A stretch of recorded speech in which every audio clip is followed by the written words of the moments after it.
Avant que la politique ne devienne ce lieu détestable et cynique où seul compte le rapport de force, les intrigues, la violence, la prédation, le meurtre et l'assassinat, comme l'a enseigné Nicolas Machiavel dans son fameux traité Le Prince.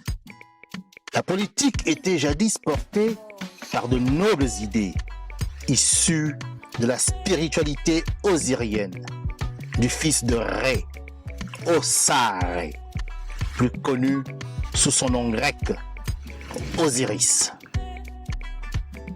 Cette primordiale spiritualité, issue du matriarcat kamique de l'Égypte antique, avait pour fondement les 42 idéaux de la Maat.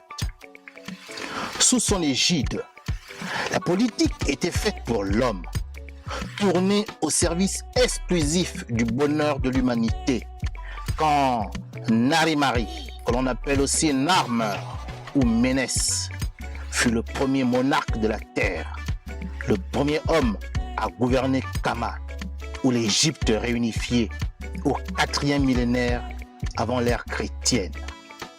Nous, la jeunesse africaine décomplexée, compétente, consciente et agissante, avons décidé de faire de la politique en nous inspirant de nos brillants ancêtres africains.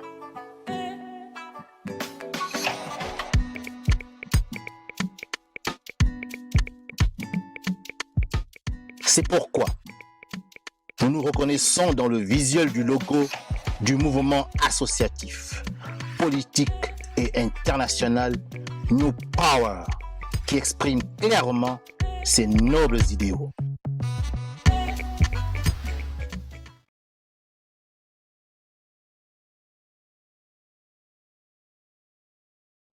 Le Mali a montré l'exemple. Certains pensaient la France invincible, qu'on ne peut pas la vaincre. Mais voyez-vous, en l'espace de 6 mois, le président Assimi Goïta, qui a à peine 40 ans, donc moins âgé qu'Ali Bongo, moins âgé que Sassou Nguesso, moins âgé que Paul Biya, moins âgé que Ouattara.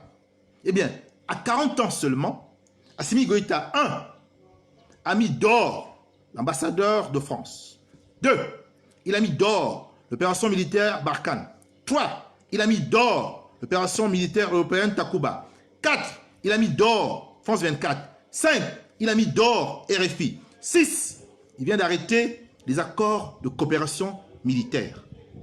Il a fait ça en moins de 6 mois.